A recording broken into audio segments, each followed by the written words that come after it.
विकास की मौत के साथ ही अब विकास का साम्राज्य खत्म हो गया है। कानपुर के बिकरू में आज जिस तरह से अब खुशियां मनाई जा रही हैं घरों घरों में, वह दिखा रहा है कि विकास के आतंक से बिकरू गांव कानपुर का किस तरह से परेशान था, वहां के लोग किस तरह उसके आतंक के साये में जी रहे थे। अब से कुछ ही देर पहले कानपुर के विकास का अंतिम संस्कार कर दिया गया है। जी हां, आपको बता दें कि सवेरे एक एनकाउंटर में दिखाया गया था कि उसने पुलिस की एक पिस्तौल नवाबगंज के थाना प्रभारी की पिस्टल छीन करके भागने की कोशिश की, जिसके बाद उसे 3 गोलियां मारी गई। पोस्टमार्टम हुआ। पोस्टमार्टम के पहले उसका कोरोना जांच किया गया। कोरोना जांच के बाद जब उसका पोस्टमार्टम हुआ तो उसमें ये साफ हो गया है कि 3 गोलियां उसके लगी हैं सामने से, तीनों गोलियां उसकी आर पार हो गई हैं। अब पोस्टमार्टम के बाद शाम को 7 साढ़े 7 बजे के आसपास जब पोस्टमार्टम खत्म हुआ, 3 डॉक्टरों की टीम ने उसका पोस्टमार्टम किया और पोस्टमार्टम के बाद उनके बहनोई को सौंप दिया गया है। उनके बहनोई के बाद बहनोई 100 लेकर के कानपुर के भैरव घाट पर पहुंचे हैं। भैरव घाट पर उनकी पत्नी ऋचा दुबे और उनका बेटा कक्षा 9 में पढ़ने वाला उनका बेटा दोनों ही घाट पर मौजूद थे। और इस दौरान जब मीडिया कर्मी विकास की पत्नी ऋचा दुबे से मुखातिब हुए तो ऋचा दुबे ने अभद्र भाषा में मीडिया कर्मियों से तमाम बातें कही और उसने कहा कि जिसने जो सजा गलती की उसको वो सजा मिली, और वो मीडिया कर्मियों के बार बार सवाल पूछने पर आक्रोशित हो रही थी। उसका कहना था कि मुझे कुछ नहीं कहना है। हालांकि उसने कई अभद्र शब्दों का भी इस्तेमाल किया है और उसके अपनी नाराजगी मीडिया कर्मियों पर भी जताई है और ये तमाम उसने अशोभनीय बातें भी कही। अब जब अंतिम संस्कार हो गया है विकास का, और तब विकास के साथ ही विकास की कहानी खत्म हो गई है और ये सवाल अब अनसुलझे रह गए हैं कि विकास को आखिर विकास दुबे किसने बनाया। 17 साल की उम्र में जरायम की दुनिया में कदम रखने वाला विकास, अब विकास की कहानी खत्म हो गई है और 52 साल की उम्र तक उसने जो अपराध के पन्ने लिखे, अपराध के जो नए नए सोपान रचे, अब उन पन्नों की काली स्याही अब हमेशा विकास का जब जब नाम लिया जाएगा तब तब उस काली स्याही का भी जिक्र होगा। लेकिन विकास के इनकाउंटर, विकास के साथ किसी की सिंपैथी नहीं है, विकास के साथ किसी का लगाव नहीं है। विकास ने जिस तरह का अब जराइम की दुनिया में अपना कातिलाना अंदाज दिखाया, उससे सब लोग उससे नफरत ही करते थे निश्चित रूप से। लेकिन विकास को एनकाउंटर करते समय जो घटना रची गई, जो इबारत लिखी गई, उसने बहुत सारे सवाल खड़े कर दिए हैं। और सवाल ये है कि विकास को अंतिम समय में सड़क मार्ग से लाने का निर्णय क्यों किया गया? मुठभेड़ से ठीक पहले प्रेस के वाहनों को क्यों रोका गया? क्या विकास की गाड़ी भी प्रभात की गाड़ी की तरह संयोग से पलटी? पुलिस मुठभेड़ में जो मारे गए थे वह सभी 6 वांछित थे। विकास ने जब भागने की कोशिश की तो विकास के पैर में गोली न मार के उसके सीने में गोली क्यों मारी गई? क्या विकास की गाड़ी बदली गई थी? ये तमाम सवाल हैं, अनसुलझे हैं। लेकिन अब ये राज, इनसे भी बड़ा राज ये है कि विकास आखिर किसका नाम लेने वाला था? क्यों विकास के साथ विकास उन नामों का खुलासा नहीं कर सका जिसको लेकर के भी तमाम सारे सवाल उठ रहे हैं। अखिलेश यादव हों, चाहे वो कांग्रेस की प्रियंका गांधी हों, वह सब ने आज ये सवाल उठा रहे हैं कि विकास दुबे आखिर कैसे विकास दुबे बना? उसका 5 साल का CDR निकाला जाए, 5 साल का डेटा निकाला जाए, फोन रिकॉर्ड निकाला जाए, तभी पता चल पाएगा कि आखिर विकास दुबे किसने बनाया है। लेकिन फिलहाल जिस तरह की घटनाओं का उसने अंजाम दिया है वह तमाम चौंकाने वाली घटनाएं हैं। 17 साल की विकास जरायम की दुनिया में कदम रखकर विकास ने, जब 5 लाख का इनामी बन चुका विकास दुबे जब उज्जैन के महाकाल मंदिर में पकड़ा गया था, तब उसने जिस दबंगई से अपना परिचय दिया था, मैं हूं विकास दुबे, कानपुर वाला। यही नहीं, जब इस दौरान उसके पीछे सिक्योरिटी गार्ड ने उसके सर में एक टीप मारी थी और कहा था आवाज नीचे, उसके बाद वहां के पुलिसकर्मियों ने बताया उसने उसे उस समय भी धमकी देने से नहीं चूकी। कहा, तुमने मुझे कंटाप मारा है, अगर मैं उत्तर प्रदेश में होता तो तुम्हारे पूरे घर को आग लगा देता।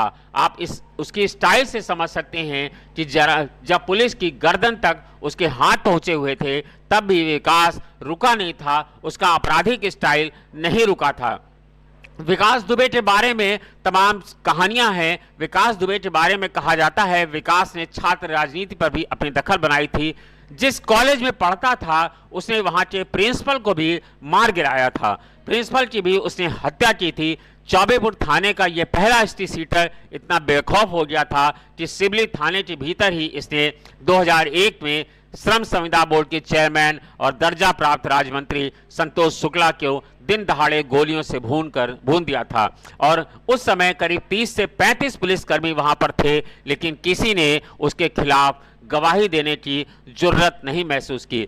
35 साल की उम्र में ही उसके खिलाफ हत्या, लूट, डकैती, हत्या के प्रयास, अपहरण जैसे संगीन धाराओं वाले तकरीबन अब तक 71 मुकदमे दर्ज हो गए। लेकिन विकास दुबे विकास के जिस तरह के विकास के अपराध के नए नए सोपान लिख रहा था, उससे ये माना जा रहा था कि विकास अब पकड़ा नहीं जाएगा। और ये निश्चित था कि विकास अगर इस एनकाउंटर में ढेर न किया जाता तो विकास फिर से अदालत को तमाम सारे गवाहों और बयानातों के प्रभाव में उसे शायद फिर से बाहर आने का मौका मिल जाता। विकास का जो अंत हुआ है, कमोवेश यही अंत उत्तर प्रदेश के या देश के किसी भी बदमाश का हश्र यही होता है, चाहे वो ठोकिया रहा हो, चाहे वो डाकू छविराम रहे हो, जितने भी बदमाश हुए उनका सबका अंत ऐसे ही हुआ है। लेकिन विकास के जब एनकाउंटर की कहानी लिखी जा रही थी तो उसमें तमाम सारे पेचों को पुलिस ने जोड़ करके सही से पेश नहीं किया, जिसके चलते एनकाउंटर पर तमाम सवाल खड़े हो रहे हैं। पूरी तैयारी करके विकास ने जिस तरह से विकास और उसके गुर्गों ने नक्सली अंदाज में 20 पुलिसकर्मियों की टीम पर हमला किया, सीओ देवेंद्र समेत 8 पुलिसकर्मियों को मौके पर भी ढूंढ डाला और उसने यह भी कबूल किया कि वह उन सभी की लाश को ठिकाने लगाने वाला था और वो जला देता तो शायद कभी ये खुलासा भी ना होता कि 8 पुलिसकर्मी कहाँ गए, उनकी हत्या कैसे हुई, उनके शव कहाँ हैं। पुलिस की उस विकास की निर्दयता आप इसी एक कांड से समझ सकते हैं। विकास पर पहला मुकदमा 1985 में दर्ज हुआ सिवली थाने में, जब वो शहर के पीपीएन कॉलेज में बीए करने गया था। उसे गुंडई का शौक बन गया था। यहाँ उस छात्र राजनीति में दाखिल हुआ तो उसने जमीन के विवाद में पहली हत्या 1994 में कन्नौज के मानी मऊ तेजीपुरवा निवासी किसान की थी। डर बढ़ाकर वो विवादित जमीनों पर कब्जा करने लगा। इसी के चलते उसके बाद उसे राजनीति में आने का शौक लगा। वो अपने गांव लौटा, प्रधानी का चुनाव जीता। आपको बता दें जिला पंचायत अध्यक्ष का चुनाव लड़ा, जिला पंचायत सदस्य बना। जब उसके गांव से भारतीय जनता पार्टी की लवली मिश्रा को चुनाव लड़ाया गया तो उसने उसके घर पे जा करके लवली मिश्रा को धमकाया और उसके पति को घर में उल्टा टांग दिया था। और जब तक कि चुनाव नहीं हो गया वो उनके घर पे दबंगई करता रहा। आप इसी से समझ सकते हैं वो किसी को बख्शता नहीं था, अगर वो चाहे वो उसका राजनीतिक प्रतिद्वंदी हो, चाहे वो उसका व्यावसायिक प्रतिद्वंदी हो। उगाही, जमीनों का धंधा, ये सब करके उसने अरबों रुपए की संपत्ति जरूर जुटा ली। लेकिन इस जरायम की दुनिया के सहारे विकास अपनी हत्या के बाद से करीब उसकी जो उसने करोड़ों रुपए की संपत्ति जुटाई थी, 8 दिनों के अंदर उसकी 27 करोड़ रुपए की संपत्ति उत्तर प्रदेश सरकार ने जब्त कर ली है। कानपुर, लखनऊ, कलकत्ता, मुंबई समेत कई शहरों में फ्लैट हैं लगभग, और उसके सभी फ्लैटों पर सरकार का कब्जा हो गया है। काली कमाई से उसने शहर के ब्रह्मनगर में जय वाजपेयी सफ़ेद मकान बनाता था और उसमें उसने दर्जनों पुलिस वालों को ऑब्लाइज कर रखा था और दर्जनों पुलिस वालों को उसने मुफ्त में फ्लैट दे रखे थे, जिसके बाद पुलिसकर्मी उसके लिए मुखबिरी का काम करते थे। ये सब खुलासा उसने खुद उज्जैन में पकड़े जाने के बाद साफ साफ कहा कि सिर्फ चौबेपुर थाना नहीं बल्कि आसपास के कई थाने के पुलिसकर्मी उसके साथ सीधे जुड़े हुए थे। एसएसपी आनंद देव तिवारी तक का हाथ उसके ऊपर था, जिन्हें अब मुरादाबाद के पीएसी सेंटर में भेज दिया गया है। बसपा से अपना सियासी सफर शुरू करने वाला विकास सपा, भाजपा सभी नेताओं का करीबी बना रहा। चौबेपुर इलाके का कोई ऐसा कार्यक्रम नहीं होता था जो उसके बगैर हो। सुबह विकास का इतना दबदबा था कि चौबेपुर से लेकर के आसपास के 4-5 थानों में अगर कोई मुकदमा लिखा जाता था तो उसका फैसला पुलिस नहीं विकास करता था। विकास जिस कॉलेज ताराचंद इंटर कॉलेज में पढ़ता था वहीं के 2001 में उसी ट्रस्ट की दुकानों पर कब्जेबारी में रोड़ा अटकाने पर उसने अपने प्रधानाचार्य सिद्धेश्वर पांडे की भी दिन दहाड़े हत्या कर दी थी। इसी मामले में उसे पहली बार आजीवन की कारावास की सजा हुई। उसने अपनी पत्नी ऋचा दुबे को घिमो सीट से जिला पंचायत अध्यक्ष बनवा दिया, सदस्य बनवा दिया। 20 साल से ये सीट उसके कब्जे में है। अभी भी उसकी पत्नी जो है जिला पंचायत सदस्य है।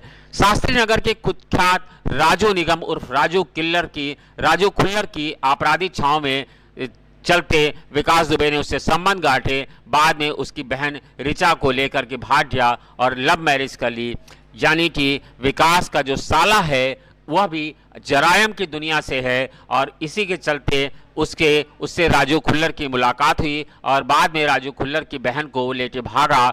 इसी के पुलिस के खौफ के बाद में घर वाले इसके खिलाफ थे, लेकिन विकास के साथ पुलिस थी। इसी से राजू खुल्लर वहां से भाग करके सपरिवार शहडोल चला गया। विकास ने 29 जून को ही अपने भतीजे अमर दुबे की शशि से ही जबरन शादी कराई थी, जिसे पुलिस ने अभी 3 दिन पहले मार गिराया है। अमर को भी पुलिस ने मुठभेड़ में मार गिराया। अमर की शादी 9 दिन पहले हुई थी। उसकी पत्नी को भी पुलिस ने गिरफ्तार कर लिया है।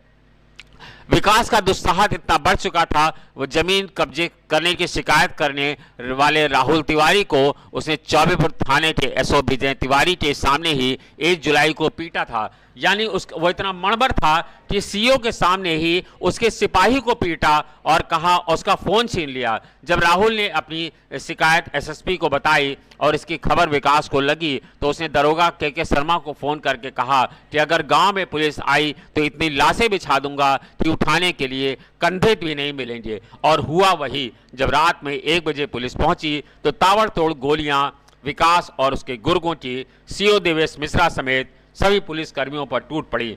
विकास इतना दुस्साहसी था कि उसने पहले सीओ का पैर काट लिया, बाद में उसने उसके सर पे गोली मारी।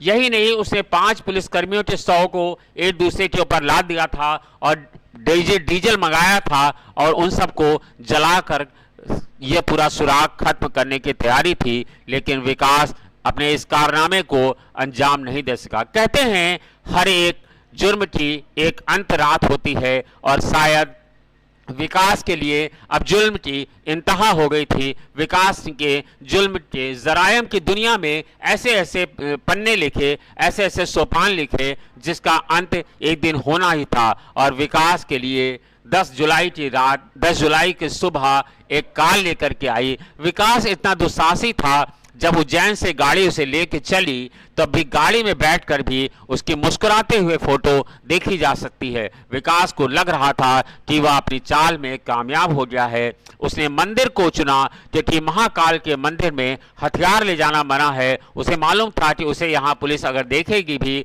तो इनकाउंटर नहीं करेगी और उसके बाद जब सब मीडिया कर्मियों के सामने उसको वह पकड़ लिया जाएगा तो उसका इनकाउंटर नहीं होगा। उसने बहुत सोची समझी साजिश के तहत प्लान तो लिखा, लेकिन प्लान कोई और भी लिख रहा था। इसीलिए विकास को साथ चल रही मीडिया कर्मियों की गाड़ियों को सुबह 6:30 बजे रोका गया।